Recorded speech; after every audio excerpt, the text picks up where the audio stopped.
Welcome, folks, to the 17th episode of No Conference for Old Men, the podcast where three old guys are talking Houston Cougars basketball with a bit of Big 12 coverage added in as well, and proud members of the GoCoogs.com network, the undisputed #1 Houston Cougars content provider. In the midst of our most pivotal stretch of games for us this conference season, including the win at Cincy last week, our Houston Cougars are now in sole possession of first place in the Big 12 after turning up the D to smother both Texas and Iowa State at home Saturday and Monday. It was a total team effort, especially on defense, to win these critical back-to-back games. But let's be honest here. It was the Jamal Shed show, where he put the team on his back and wouldn't let us lose either game. And now we're atop the standings with but 5 more regular season games to go. But more big games ahead as we travel to Waco to play Baylor in our only meeting of the year with them. And then Cincy comes to town for the return mirror game. So lots to talk about this week. And today, all three of us are back again with Tom Lydiak, former coach, Bill Walker, former player, and myself, Steve Chang, analytics guy for this episode. Same format, summarizing Houston's 2 wins this past week, then a quick update on the Big 12 games we each highlighted last week, then pivoted to a preview of the upcoming Baylor and Cincy games coming up, and finally round up some additional Big 12 games of interest. Okay, guys, let's do this. A pounding of Texas at home in what was probably the first or second most anticipated game of the season, along with the finale versus KU. In recapping the Cougars' second win over Texas, Tom, why don't you kick us off with your coach's thoughts on our 82-61 stomping of Texas that left us with a satisfying sweep of the Longhorns in our only season overlapping with them in the Big 12? Guys, it was just a thorough whipping. Total domination, 22-20, I think the score was at one point. And then I think we scored like 7 in a row. We went up 29-20. And then from there was no doubt. You know, after watching the Iowa State game, it's amazing the difference between the toughness of the two teams, Iowa State and Texas. When we were playing Texas, I never got the feeling that they were going to make a comeback because basically you're trading baskets back and forth, and we had no problem getting good shots, unlike the Iowa State game. So from a coach's aspect, you know, definitely the tougher team won. And, you know, like I said earlier, it was just a thorough butt kicking. Crowd was great. They were there early. Crowd was amped, loud, electric. It was great. Made some Texas fans leave at halftime. They never came back. That's always good nice to see. Yep. A couple of guys. One guy, whole first half was just shaking his head, you know. And he didn't come back. He didn't come back for the second half. So that's pretty much it in a nutshell for me. Awesome. How about you, Bill, from a player's perspective? Well, this game was a really well played game by U of H on both ends of the court. Steve, I'm going to disagree with you a little bit. Not in terms of the Iowa State game, but in terms of this game, I'm not going to come out and say that Shed put us on his back, although he was incredible. But, you know, oftentimes there are players who play really well and others who are at best okay. But quite honestly, I think with the exception maybe of Don, I think the entire team showed up and really took it to UT. You know, offensively, Cryer had a really good game, 9 of 13 from the field, 6 of 9 from behind the arc, and 26 points. Shed and Sharp, they weren't particularly hot at all from behind the arc, but both of them scored consecutively 16 and 15 points, and both penetrated the lane. They shot well near the basket. Shed was great, no doubt about it, but I think the others were too. Shed pulled down 11 boards, 6 assists, 6 steals. I mean, that showed why he's the best point guard in the country. Roberts was a force inside with 9 and 7. Francis had 7 and 6. Walker played well and grabbed 4 boards in 12 minutes. And Wilson certainly solidified his spot in the rotation with 7 boards and strong D in only 16 minutes. U of H out-rebounded UT 45-34, so that goes to the front court, and Shed with his rebounds, and Wilson and others playing well. We stole the ball 13 times. We blocked 7 shots. We forced 14 Texas turnovers. So this leads me into the absolute star of the game, which you alluded to earlier, Steve, the defense. The defense was just phenomenal. The steals, the blocks, the forced turnovers. We held a really good shooting team to 38%, 38.6% from the field. The guards had kind of a mediocre game. Asmus was really made to look pretty pedestrian. Dessou, who I've gone on and on about how much I like lately, he led them with 16. It was a pretty quiet 16.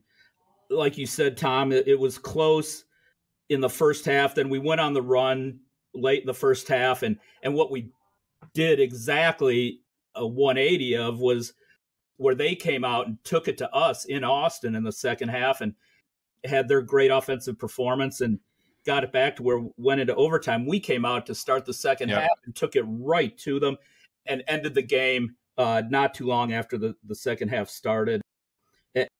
That was pretty much it. The game was put away.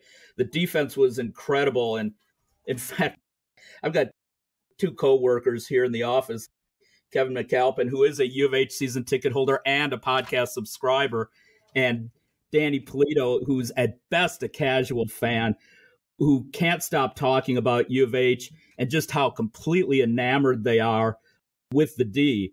It's amazing to see how great basketball and great efforts can affect people. Lastly, I picked U of H to win by double digits, but only picked us to win by 14, not 21, which was the final margin. And even though I've talked about this before, I underestimated the absolute best home court advantage in college basketball. I'm glad I was there to see us play UT at home and beat them at home for likely the last time in my life. Hey, you know who the best defensive player for Texas was, don't you? Who? Rodney Terry. He was in a stance more than his players were.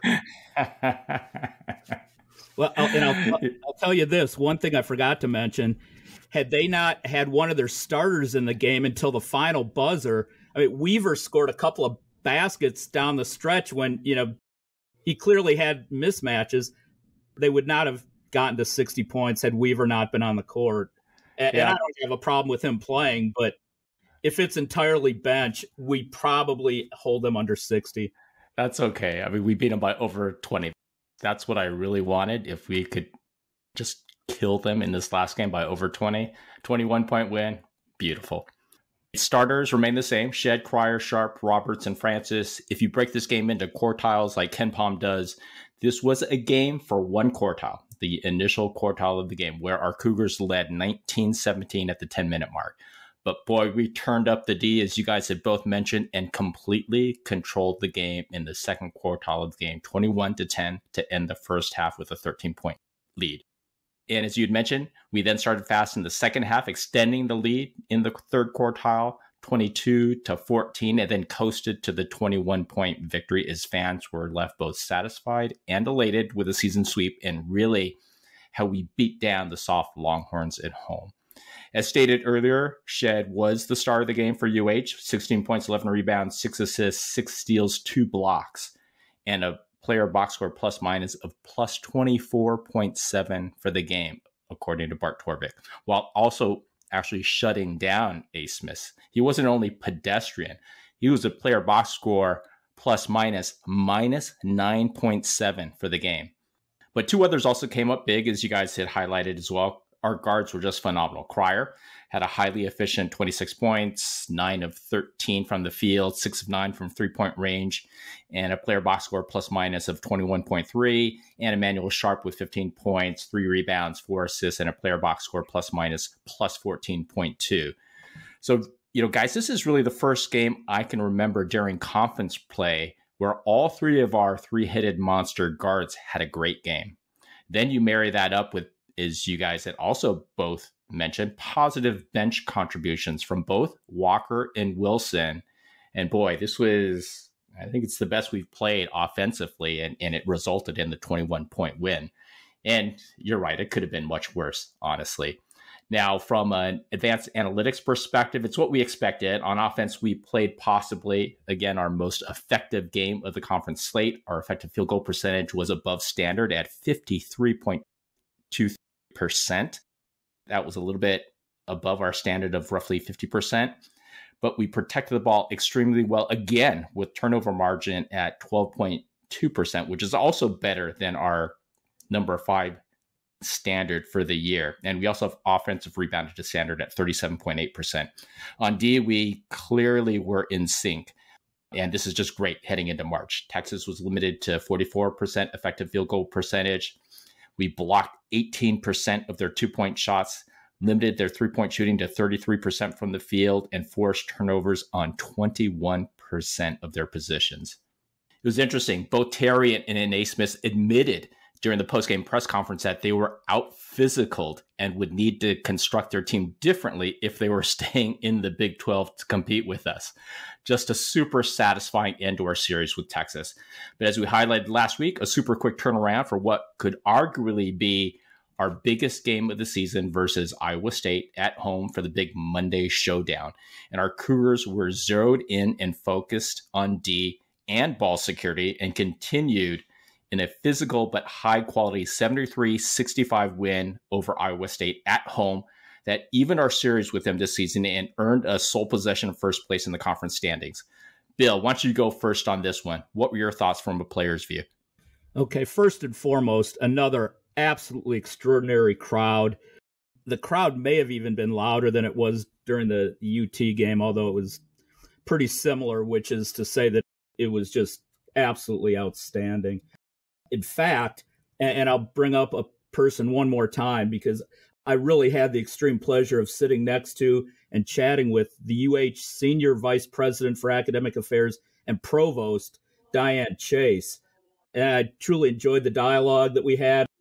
And if I could pat myself on the back for a second, I think I did a tremendous job of steering the conversation away from my academic record and academic exploits. So happy about that. Woo!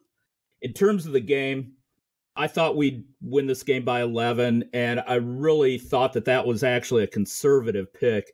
I think had ISU, a typically average at best 3-point shooting team, not done a pretty strong imitation of Kansas during our game, I think we easily win that game by 15 or more. You know, State's a very good team. They out-rebounded us by 9. They outshot us beyond the arc by a ton. They're over 50% for the game, almost 70% in the second half. They had 5 more assists. But here's the thing. At no point during the game did they ever have the lead. Never. Mm-hmm. And why, you might ask? Well, how about 13 steals for us to their 5? We only committed 9 turnovers to their 16. Yep. We hit 24 free throws as opposed to their 10, which is atypical. But even with their proficiency from beyond the arc, we typically had the answer, oftentimes Shed. And we had it the entire second half, led by Shed with 26 points, 6 of 10 from the field, 2 of 3 from behind the arc, 12 of 13 from the line, 6 points, 4 boards, 3 steals, and 2 turnovers. But those 2 turnovers came in 38 minutes. He played practically the entire game, and he was just absolutely unreal. You know, on a night where Cryer did not shoot very well, Emmanuel Sharp was extremely aggressive on both ends of the court, scored 20 points, had 4 steals. I mean, he really played well at both ends. Yep. Again, Wilson had another strong game, 7 points, 6 boards, including a huge late 3, which you don't see at all from him. Yeah. But when we needed it from him, he hit the shot. Like I said, it was an awesome atmosphere, and it's why I firmly believe we'll handle Cincinnati and Kansas, our last 2 home games, easily by double digits when we're playing in the Fertitta Center. Kind of jokingly, one piece of advice for the team, if I might, and that's to leave the threes to Shed, Cryer, Sharp, even Wilson, Dunn, and Walker, rather than kicking the ball out to JoJo for a 3. Just a suggestion. Anyway, great win by the number 1 team now in the Big 12. And based on UConn's loss to Creighton last night, and depending on what takes place, which we'll be previewing, on Saturday, likely the number one team in the country.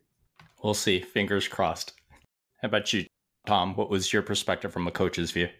Well, not a whole lot to add from what Bill said, but Jamal Shed, I think Bill and I and you, we were texting back and forth kind of early in the season, and we said there's not a point guard in the country we would trade for Jamal Shed, and it's obvious now, best point guard in the land, and that's the benefit of playing under Kelvin Sampson for 4 years, a developmental program, and instead of building your roster through the portal. And yes, we do add a few portal players, but that's not the core of our program.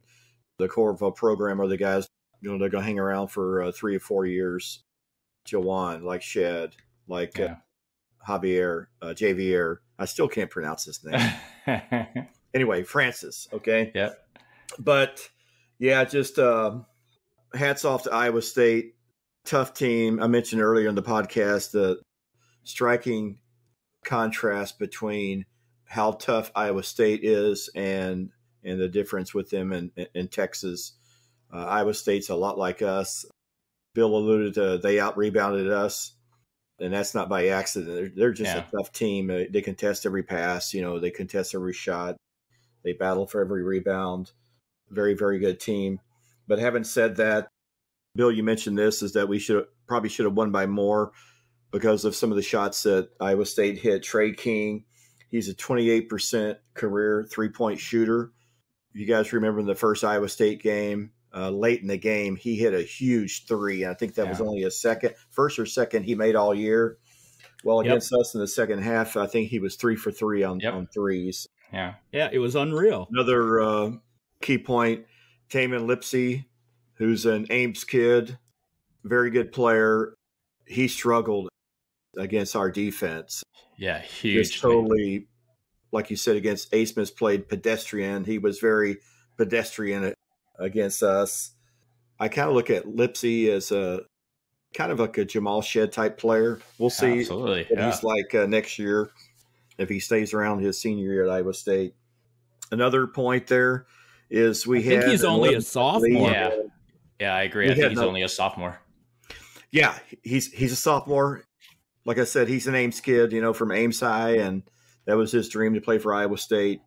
But there were a couple of instances in the second half where we had 11-point lead, and we had some open threes. I think Cryer had one. I can't remember who else had one, but we had a chance to blow it open to a 14-point lead. And then they came down and hit 2 threes, and all of a sudden it's a 5-point lead. I think it was 46-41. Kelvin comes running on the court for a timeout. But we kept him at bay.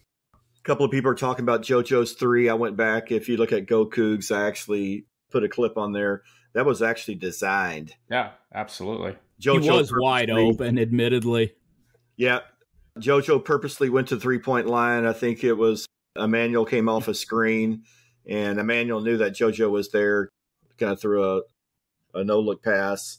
My guess is if that shot goes in, we probably see a few more JoJo attempts the rest of the year, but it didn't go down. So, and it was early in the game where you can kind of test things out. I think we were up like 7-2. Yeah, I have no issue with doing that. What's that? I have no issue with running that play. It's like, he's got skills. Let's continue to develop our young players. And, if he can become a stretch 4 at some point, let's do it. Right. As athletic and aggressive as he is inside, I'd prefer to see him taking his shots inside. He could draw fouls. He could get up at the rim, over the rim. Yeah, I'd prefer to see him inside. And with all the perimeter players that we have, I'd like to see our perimeter guys shooting the threes. It's one shot. It's one shot in the game. I'm going to go look it up. I swear the first game, it was garbage time. And I swear JoJo took a 3. It was who was our first game? Louisiana Monroe? Yeah, because I had a WTF moment then. But if you look at the picture, I didn't know his game well enough back then. If you look at the picture on GoCoogs, it's a great picture of JoJo's form. The form looks great, and you can see Kelvin's reaction. He's just looking, his arms are crossed, and then You got a picture of TJ looking too, and put a little thought bubble on TJ. He's probably thinking, if this shot goes down, we're screwed, because there's no way you're going to stop that, JoJo at shooting threes. But anyway, great crowd. Like Bill, you said, I actually thought the Texas crowd was maybe a little bit louder, but who knows, It was just another electric crowd. National TV, we were on kind of the marquee game. Fran Fraschilla on the call. Yeah. I really like Fran. Some people. Me too. He drives them nuts, but not me. Fran's like knowledgeable former coach, and he's always said positive things about the U of H program going back years ago. We're starting to get some decent pub. Last night, I was watching the BYU Baylor game, and after the game, Scott Van Pelt on ESPN was interviewing Shaka Smart, and he was talking to Smart, of course, about Tyler Kolek and what a great point guard he was. And Scott Van Pelt was like, well, how do you compare him to some of the other great point guards, like Jamal Shed? Shed was the only one he brought up, and I was like, wow, I stunned that anyone from ESPN is saying that. Did you hear Scott's interview with Kelvin after the game Monday night? He said, Jamal's his favorite player in the country. Yeah, which is awesome. And he's earned it, right? Rightfully earned it. Yep. Oh, absolutely. He's paid his dues. I mean, starters remain the same. Things started very quickly for us in the first half, with Sharp scoring the first 5 points of the game, and our D really stifled ISU early on. This was really a complete reversal from the first game, where ISU went on a 14-0 run to start the game versus us when we were in Ames. For us this time, though, we took a 15-4 lead after the first quartile of the game, according to Ken Palm. But boy, Iowa State is so well coached and disciplined. They turned things around in the second quartile of the game to only be down 5 at the half, 28-25. Then it was a rock fight the rest of the second half, with us making small runs, ISU responding accordingly, and it was just back and forth. And I'll tell you guys, I was on edge the entire game. But Shed was the star, man, and I thought had the best game of his career, given the opponent, the stakes at hand for the lead in the conference, and with Roberts and Cryer in foul trouble early in the second half. As you had highlighted, ended with 26 points, 20 in the second half, 12 of 13 from the free throw line, 6 assists, 3 steals, and a player box score plus minus of 22.6 for the game. And guys, I mean, that's a stat line basically 2 days after a big UT game. So the kids were exhausted during this game. For Shed to deliver that line for us was just incredible. Officiating was inconsistent in the game, and I think that really caused some of the foul trouble with Roberts and Cryer in the first half and early in the second. But 3 of our guards came through big time in this game. Sharp was the silent assassin, delivering 20 points, 4 steals, ensured we got off to a fast start, and was a player box score plus minus plus 15.6 for the game. And our new bench star, as you guys had highlighted, Malik Wilson, again came through with 7 points, 6 rebounds, 2 blocks, 1 steal in 19 critical minutes, and was a player box score plus minus plus 19.5. And of course, everyone remembers he hit that perfectly timed 3 towards the end that basically broke ISU's back. As you dig into the advanced analytics from Ken Palm on offense, we played to standard against the toughest D in our schedule. And our effective field goal percentage was solid at 49%, which was just shy of our standard for the year. We protected the ball exceptionally well, with turnovers at 13.6% against the number 1 steal defense in the country in ISU. We didn't offensive rebound well at 27%, but Shed and Sharp willed us to victory on offense. On D, we smothered ISU. Though ISU shot exceptionally well at 50% effective field goal percentage, well above our number 2 ranked 43.5% standard for the year, we forced them to turnovers on 25% of their possessions, which we converted into 20 points. Anyways, just an incredible win for our Cougars against Iowa State. and we are now alone atop the leaderboard of the Big 12 conference standings. Benefit of having a big Monday game is that the kids were able to rest and recover Tuesday. Now, of course, in the No Conference for Old Men Big 12, we have yet another set of grinding games this week with a trip to Waco to face Baylor before hosting, I think it's Cincy, right? I guess Iowa State light Cincy at home. But I guess before we get to those games, let's each summarize the other Big 12 games we highlighted last week. Tom, you want to start off? Yeah, I took Kansas again. Kansas was on the road at OU. Going into the game, Kansas had a 1-5 conference road record. The only win coming against woeful Oklahoma State, even though they're playing a little bit better now. It was same song, same verse as far as when KU playing OU. OU hung with them for a while into the second half, and then OU started playing like OU, and KU started playing like KU, and then the game was over. So KU got their second road win, and they were back to having healthy players. McCullough played again. I think DeJuan Harris's ankle was fine, and Dickinson was Dickinson, got his points inside, and good win for Kansas. Bad loss for OU because they're getting to the point now where they're going to have to, crap or get off the pot because they're kind of inching toward the bubble. Yeah, I completely agree. How about you, Bill? What game were you zeroed in on? It was TCU, Kansas State. TCU won 75-72. There's not a whole lot to discuss here. I mentioned that TCU has a light schedule heading down the stretch, and they're in the tournament, while K-State has just a brutal schedule, and short of winning the Big 12, they're probably out. And with that said, I did think State would win. I think I predicted them by 4. They lost by 3.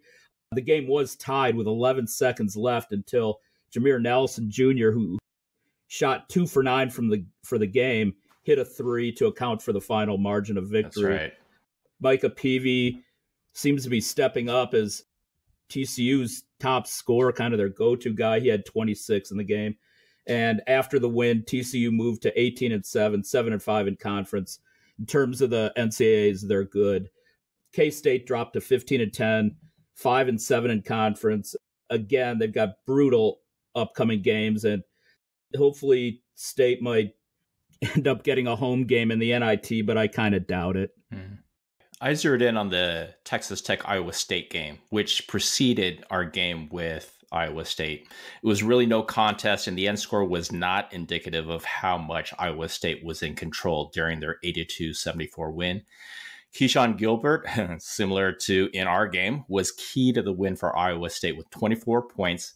It was 4 of 7 from three-point range, 8 rebounds, 5 assists, and a player box score plus 20.4 for the game.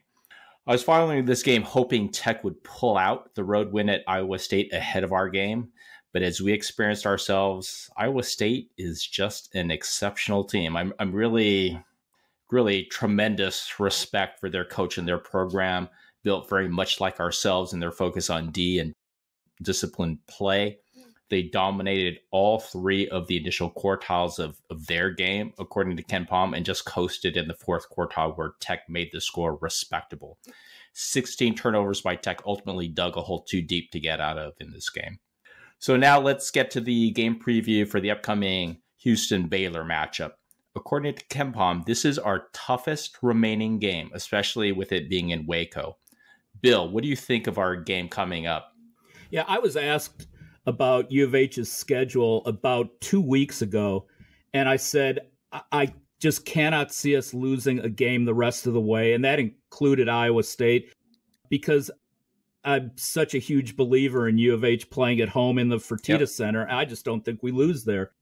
But this is the one game that I was worried about the entire time, and I still am. Baylor, right now, they're 19-7. They're tied for 3rd in the Big 12. They're coming off, as I'd mentioned, a 7-point loss last night at BYU. Go BYU. Yeah. Yeah, Baylor's also 13-1 at home. The one loss being the triple overtime defeat to TCU. I mean, Baylor's fairly deep. They've got 6 players that score in double digits. They're athletic. Scott Drew's a really good coach.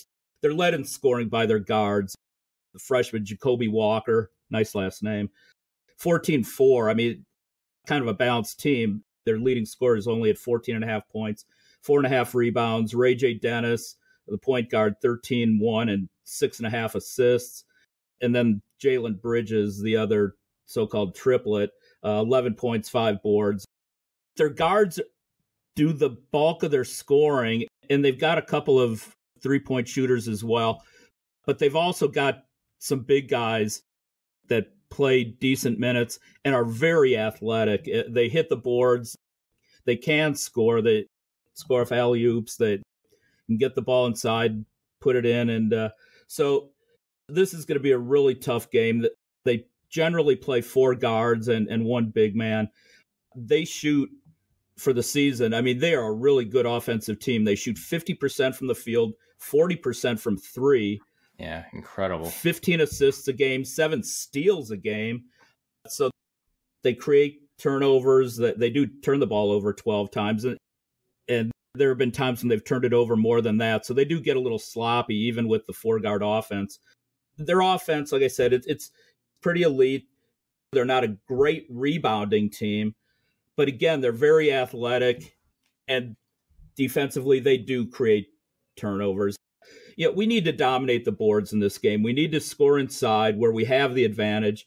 We need to do a good job of defending their guards. You know, we need to really guard them on the perimeter. We need to protect the ball. If we do that, we win. And I hate to do it, but I just think that this is going to be our final regular season loss. I think I've got a feeling Baylor clips us by 2. 66-64. Okay. Hey, did you hear, from a player's perspective, that Langston Love might be out for the game? He was out for a while because ankle, and they said last night knee now. Yeah, and that he had to be helped off the court, right?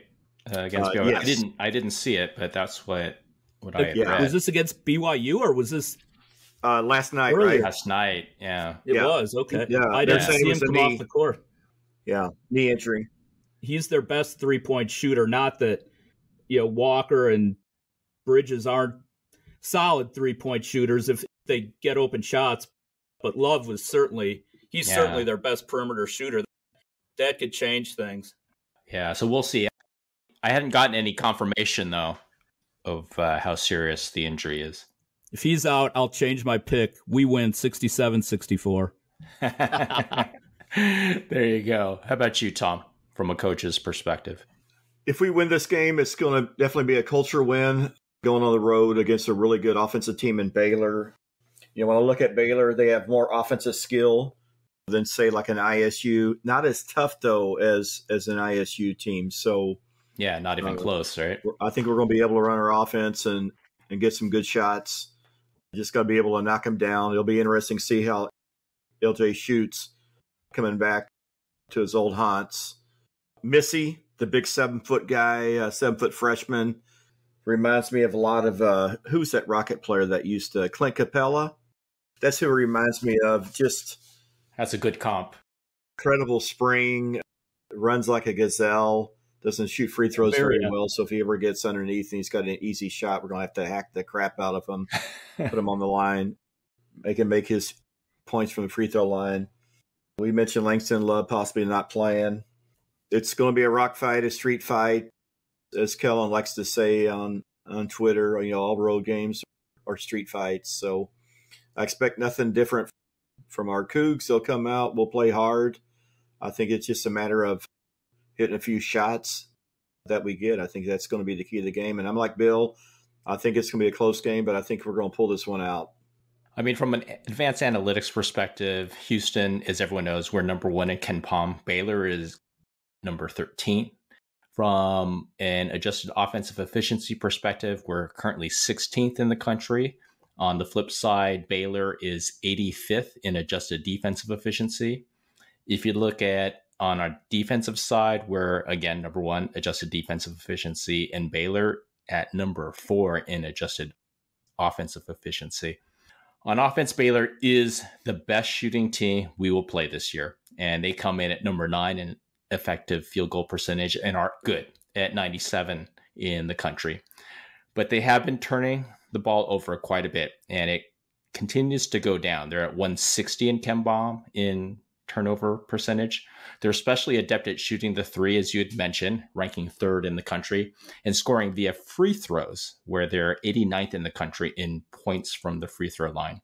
So our number 13th ranked 3-point D will be put to the test again.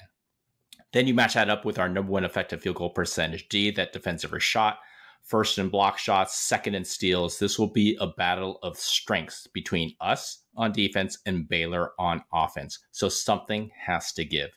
On the flip side, Baylor's D has been solid, but not great since Tang's departure to Kansas State, where they've just declined really to 85th now in adjusted defensive efficiency, according to KenPom.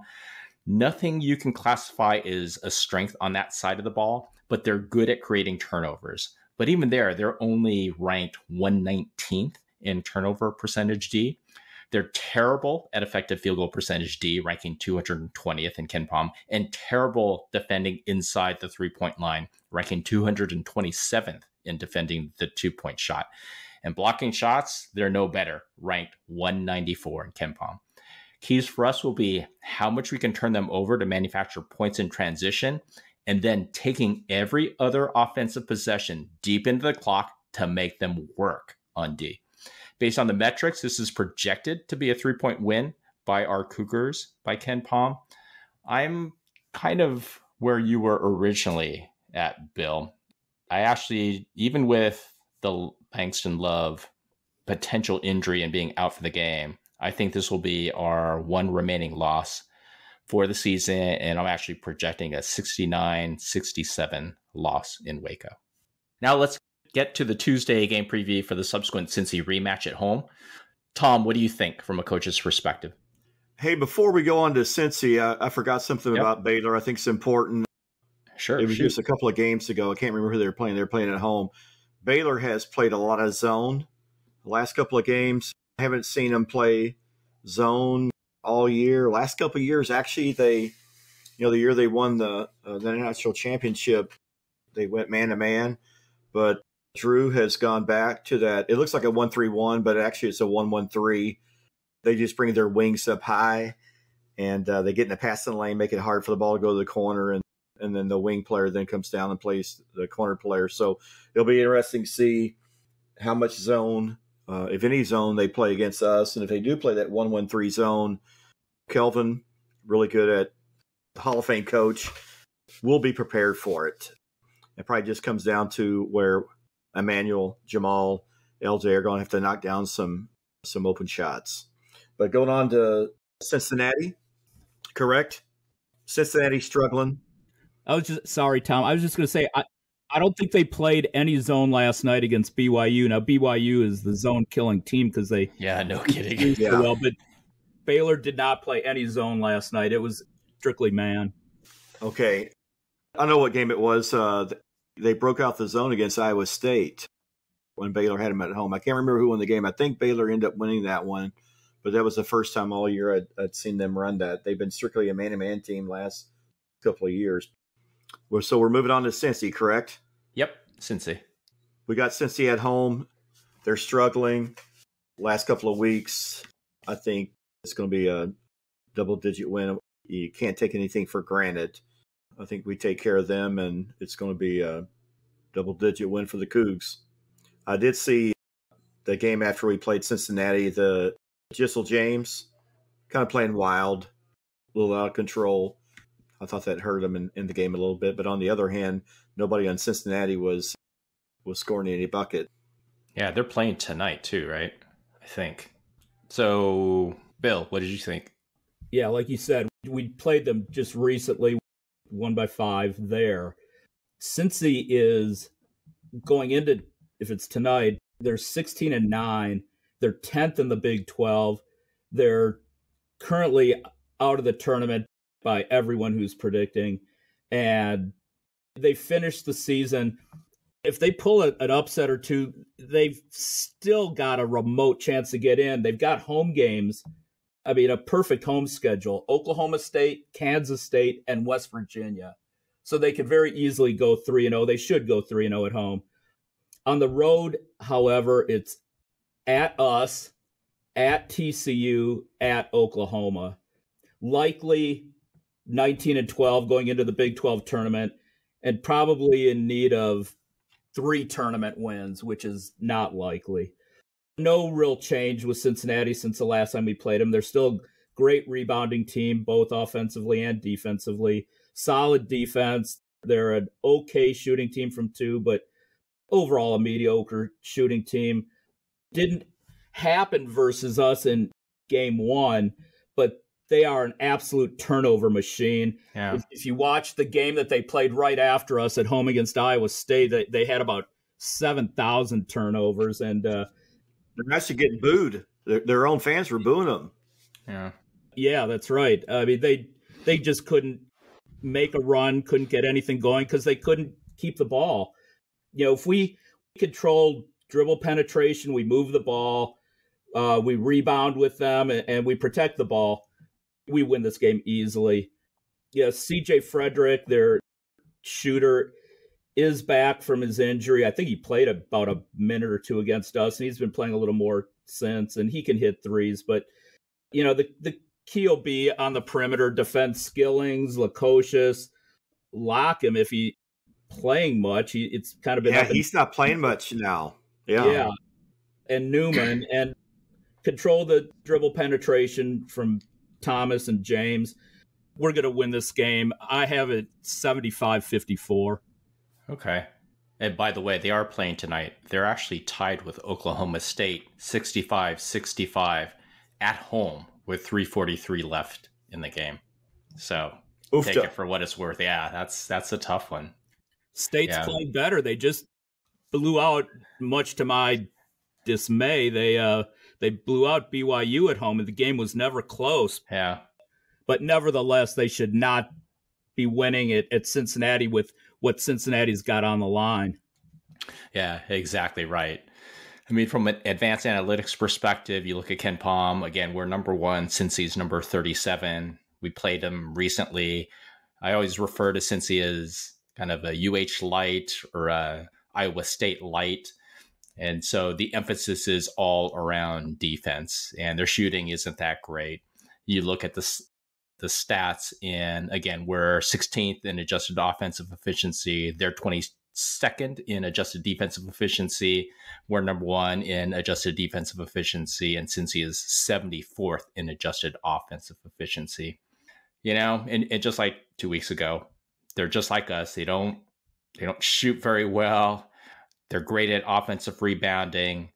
The one big difference is they turn over the ball a ton. And actually their stats on that side are getting worse and worse. So they've dropped to 184th in the country in turnover percentage. And so I'm expecting that to continue, especially on the road at the Fertitta Center.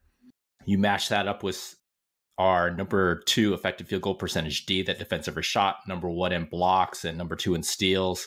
Quite honestly, I think we shut them down badly. And on the flip side, Cincy is disciplined at challenging every shot, and they're especially good at defending the 2, where they're now ranked 40th in the country, but not great at forcing turnovers. Key for us is going to be our 3-point shooting and how much we can turn them over to manufacture points in transition. Based on the metrics, it's projected to be a 13-point win by Ken Palm. I'm kind of on the fence because we've had such a stretch of really, really tough games after coming back from Baylor. I absolutely expect us to win. I think it's going to be a 10-point win because it's just a lot to ask of our kids. Yeah. Don't underestimate Fertitta. I'll say it over and over and over. And do not ask Kelvin if it's a trap game, if you heard his response the other day. I did. I don't think there are trap games in the Big 12, quite honestly. I think every game is just so tough. Right? Did you guys hear Kelvin's response, though? Somebody asked about a trap game. He was like, yeah, they probably wish they could find a hole and crawl into it. It was, yeah. Hey, it looks like now OSU's up 4 now at Cincy. Wow. Yeah. Okay. Anyway, so what other Big 12 games should fans pay attention to this week that are of interest? Bill, you want to go first? Sure. I have Texas at Tech. This is on Tuesday. This is coming off the weekend because there just weren't any good games other than I think maybe what you guys took. UT right now is 17-9, 6-7 in conference. They're tied for 8th with OU. Tech is 19-7, 8-5, and they're tied for 3rd with Kansas and Baylor. This game is probably a bit more important to UT. Yeah. Although Tech's also playing for postseason seeding as well as Big 12 tournament seeding. I've seen a lot of NCAA bracket predictions, and I typically almost exclusively see Tech as a 5 or 6 seed, where UT is, I've seen them as high as an 8, as low as a 10. So that's about where they stand. Asmus and Hunter are a really outstanding matchup versus Pop Isaacs and Joe Toussaint, while Dylan Disu and Warren Washington are an equally intriguing front court matchup. So I give a slight advantage to Tech's guards and a slight advantage to Disu, although Washington may be a little stronger on the defensive end. This is the second time they've played. Tech won at UT 78-67, but it was on January 6th, early in the season, and UT is just playing better on both ends. Tech snuck out, and this did not make me happy, Steve. A 1-point win over TCU at home last night, where TCU led the entire way. They did. It's nuts. And Tech will be at UCF prior to the UT game. They're at UCF this weekend. On the other hand, UT, who does need to win games to assure themselves of a spot in the field, although it sounds like they're in, they are playing back-to-back road games starting Saturday at Kansas and then on to Tech. I think this will be a good game, but Tech plays better D. They're at home. I have them winning 77-70. Okay, cool. How about you, Tom? Which game are you watching? And keeping with the theme of my Kansas love, I have the Saturday game, Texas at KU. Got a question for you. Is it possible both teams can lose? Has that ever happened? Anyway, the only thing I'll say about this game is this, and I'll leave it at this. Rodney Terry versus Bill Self at the Fog. Nice. Should be fun. Hey, before I get to my game, I just noticed tonight, did you see Illinois lost to Penn State? Penn State. Big Ten. Big Ten, Bill. Big Ten. Don't get me started on the Big Ten. Oh, my gosh. There are no really good wins in the Big Ten because every single team in that conference is overrated. Yeah. Period. They're not getting as much respect this year, though, right? As in previous years, I would say, the Big Ten. And Dayton is losing as well. Florida, Alabama are tied at this point. And yeah, Oklahoma State is still ahead of Cincy with 49 seconds to go, up 3. Wow.